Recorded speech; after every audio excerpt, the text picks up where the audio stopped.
Bonjour à tous et bienvenue dans la critique masquée à chaud. Aujourd'hui, je vais parler de Nos Futurs, le prochain film et nouveau film de Rémi Besançon. Donc, je vais spoiler beaucoup de choses et c'est important de ne pas être spoilé avant d'aller voir le film. Donc, revenez voir cette critique une fois que vous aurez vu le film, comme ça vous pourrez me laisser votre avis en fonction du mien. Voilà. Donc, Nos Futurs, c'est l'histoire de Yann, un trentenaire un peu déprimé, qui comprend pas trop ce qu'il fait dans la vie, il lui manque un truc, il a un problème. Il bosse dans la banque que lui a légué son père après sa mort. Et le jour d'un anniversaire, on ne sait pas quel âge, sa femme lui organise une fête surprise avec, euh, avec des photos de son enfance. Et donc, il regarde dans les photos, il replonge en enfance. Et ça lui donne envie de recontacter un ancien pote de lycée qu'il n'a pas vu depuis belle lurette, Thomas. Et donc, après cet anniversaire, il se réveille et il va contacter Thomas, qui lui est un mec qui n'a pas changé depuis le lycée. Il bosse toujours au même endroit, il a toujours la même mob, il habite toujours dans le même studio pourri. Et donc, les deux vont se mettre en tête d'organiser une fête, de reconstituer la fête des 18 ans de Yann, où il y avait tous leurs potes du lycée. Et donc voilà, ils vont aller les voir un par un pour leur demander si ça les intéresse de participer à cette fête. Voilà. Donc ça c'est le film. Alors l'histoire, moi je trouve que donc en fait c'est très très proche du Péril jeune de Clapiche. Dans le principe, c'est vraiment une histoire qui est basée sur la nostalgie, qui compare deux époques, le futur et donc enfin l'actuel et les années lycée. Euh, alors là où Clapiche avait été très fort, c'était qu'il s'était plutôt concentré sur les années lycée en nous laissant le futur de manière extrêmement juste pour faire le lien. Et donc c'est Besançon a plus fait l'inverse. On suit la temporalité présente et on repasse de temps en temps dans le passé. Alors moi, il faut savoir que moi, je suis un grand fan de Besançon. Donc j'avais adoré Ma vie en l'air, alors que j'avais été extrêmement agréablement surpris parce que les critiques en disaient pas du bien. J'étais allé le voir un peu sans savoir ce que j'allais voir et j'avais trouvé le style super. Vraiment, j'avais trouvé que c'était assez innovant, la manière dont il arrivait à voyager dans les différentes époques par la narration de son personnage principal était super bien gérée, super inventif. Il y avait des scènes vraiment drôles. La scène d'Eddie Latchatch était super drôle et de manière assez inédite au Cinoche. Voilà, il y avait vraiment un côté hyper sincère dans la manière de faire, de provoquer l'humour et tout ça, que je trouvais vachement intéressant. Et moi j'avais passé un moment de magie au cinéma devant Le premier jour du reste de ta vie, qui pour moi est un film réellement touché par la grâce. Il a quelque chose de très très spécial ce film. Je ne saurais pas expliquer, mais en tout cas pour moi il est unique et il n'y en a pas eu beaucoup des films comme ça. Donc à chaque fois que je vais voir un film de Rémi Besançon, je suis extrêmement exigeant. Et donc bah là, j'avais pas aimé plus que ça un bonheur, celui avec la Miss Météo de Canal, le bonheur. Putain, j'arrive jamais à me souvenir du nom de ce film, quoi. Un moment, c'est pas un moment d'égarement, c'est l'autre là, c'est un bonheur attendu. Oh, putain, et c'est insupportable de passer. Un heureux événement, voilà, c'est un heureux événement. J'arrive jamais à me souvenir de ce titre. Donc celui-là j'avais moyennement aimé et donc bah là Nos Futurs, il a fait Zafira entre temps le truc sur la girafe que j'ai pas vu en animation. Et entre temps bah voilà celui-là Nos Futurs je me disais ah ouais thème intéressant la nostalgie le lycée deux époques tout ça pourquoi pas. Acteur bah on verra puis Omar Marmaille j'avoue que j'aime bien sans aimer vraiment donc j'attendais qu'il me prouve quoi que ce soit dans ce film.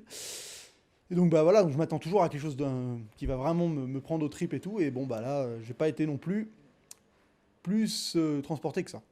Oui, parce que l'histoire, bon, bah, ce que je disais, le problème, c'est que là où Clapiche, il avait été fort dans le Péril Jeune, c'était vraiment de réussir à nous faire vivre, à nous intégrer à cette bande de potes, et donc que chaque personnage soit vraiment bien incarné, qu'on les identifie au fur et à mesure du film de manière hyper bien. Enfin, il y a vraiment un côté où les personnages étaient hyper vivants, et là, le problème de Nos Futurs, pour moi, c'est que vu qu'on se concentre que sur les deux potes, et que les autres personnages deviennent un peu anecdotiques. Donc il y en a deux trois qui marchent bien. DJ Mad Max, franchement, bon, bah, il fonctionne vraiment bien là, avec Anne Colony.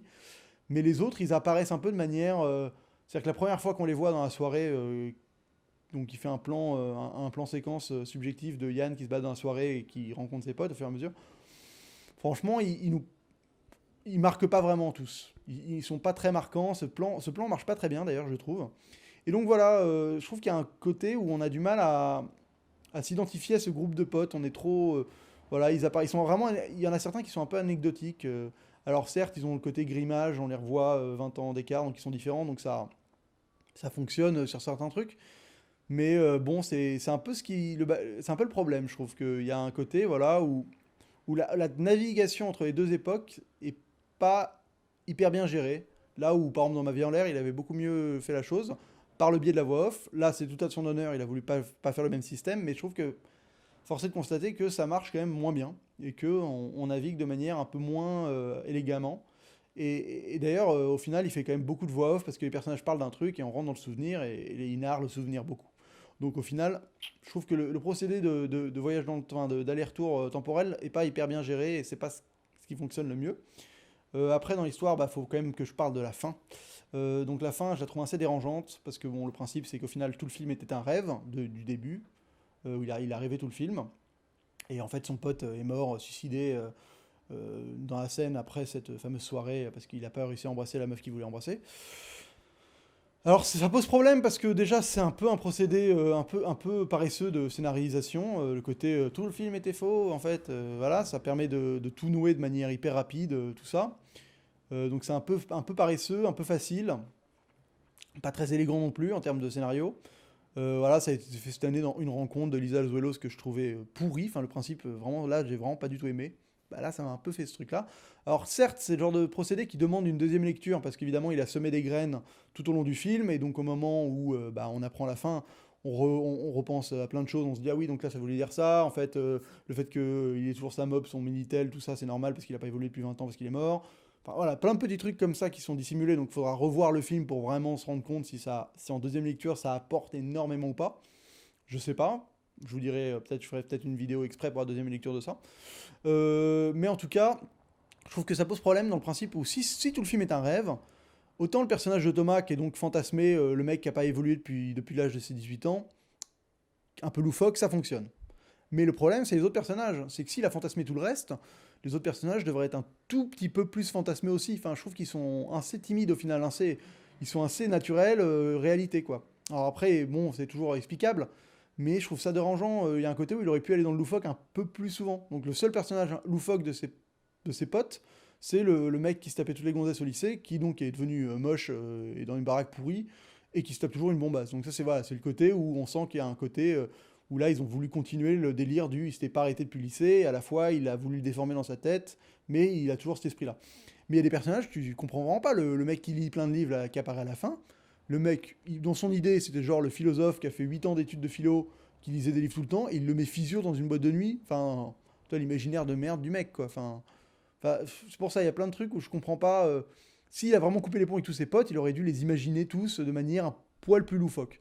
Et je trouve que c'est mal exploité. Si tu exploites le côté rêve, bah exploite-le hein, vraiment. Enfin, tu vois. Et après, ouais, tu veux pas vendre la mèche parce que si tu vends la mèche, bah c'est moins bien. Mais à pas vouloir vendre la mèche, c'est trop classique, un peu. Je trouve ça dommage. Donc ça m'a dérangé. Après, il y a les comédiens. Donc j'ai un gros problème avec Pierre Rochefort qui joue le rôle de Yann. J'ai trouvé qu'il jouait faux pendant toute une partie du film, mais vraiment faux de manière. Le son de sa voix dérangeait. Vous voyez, les répliques sonnaient mal. Par exemple, quand il est avec sa mère et qu'il dit des trucs genre mais arrête de parler de ça, maman. Enfin voilà, des trucs, ça sonnait genre, j'étais vraiment un peu, j'étais un peu mal dans la salle, ce qui était pas bien. Alors après, il se détend un peu, mais le personnage reste hyper antipathique, trop. Donc il y a toute la notion du deuil qui est mis en compte avec la mort de son pote et tout ça, et la mort de son père. Donc il y a un truc latent, mais je trouve qu'il est trop marqué. Le personnage, il est trop quoi. J'ai pas aimé sa proposition à Pierre Rochefort là, beaucoup trop négatif quoi. Alors que le film évoque pas ça, et même au fur et à mesure du film, quand il devient positif, ça reste un peu le rabat-joie de service, et c'est pas très agréable comme composition, surtout dans un duo de potes où on a juste envie qu'un moment ça se lâche et ce soit vraiment que du pote, quoi, que du positif. Alors bon, il y a Pieter Mike qui lui fait une composition très similaire à ce qu'il avait fait dans Maestro, c'est un peu le loser sympathique.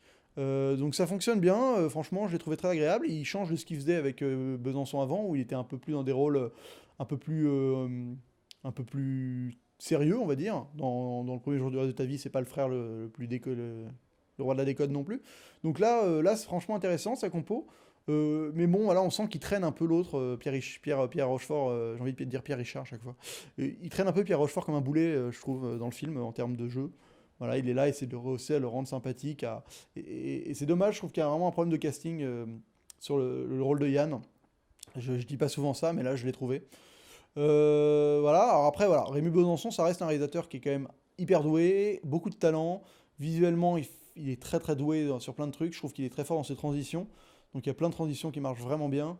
Je trouve qu'il abuse un poil trop des côtés du travelling qui passe derrière un meuble et qui réapparaît derrière un autre meuble. Bon, voilà, c'est un peu trop abusé ça.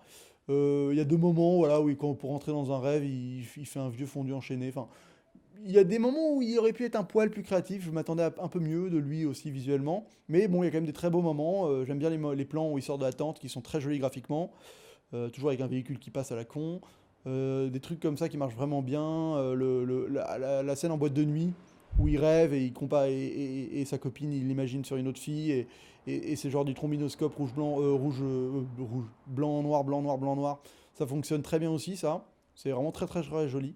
J'adore cet effet en boîte de nuit, et là j'ai vraiment retrouvé le même effet au cinéma. Donc ça c'est vraiment cool. Voilà, donc visuellement il y a toujours des trucs intéressants.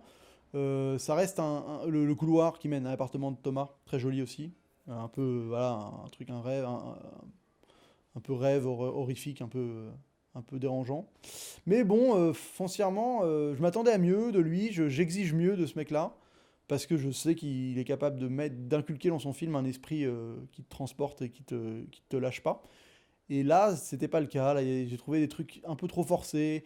Au scénario, au final, le scénario n'est pas très bien construit. Ça reste des mecs qui se rendent compte qu'ils vont voir A, B, C, D, E, F jusqu'à la fin et revenir au départ. Enfin, c'est hyper. C'est un peu basique, quoi. Alors, les scènes marchent bien. Il a vraiment du talent, voilà, pour la scène du dîner entre potes. Là, c'est vraiment les scènes qui maîtrisent à mort, quoi. Dans le premier jour de ta vie, c'était les scènes géniaux, les dîners. Et là, il est vraiment bien aussi, mais bon, c'est des petits éclairs par-ci par-là, suffit pas à faire que le film, dans l'ensemble, est vraiment parfait. Là où, pour moi, le premier jour de ta vie était très très proche de la perfection dans son domaine. Euh, donc voilà, donc c'est mitigé, mitigé. Vous ferez votre avis, vous me direz sur les commentaires si je suis à côté de la plaque ou pas. Mais, euh, mais bon, je m'attends à mieux de ce mec-là. Donc bah voilà, j'espère que le prochain reviendra au niveau des deux premiers. Et bah c'est tout pour le moment. J'ai envie de vous dire qu'on se retrouve pour une prochaine vidéo la prochaine fois. Et d'ici là, bah bonne toile.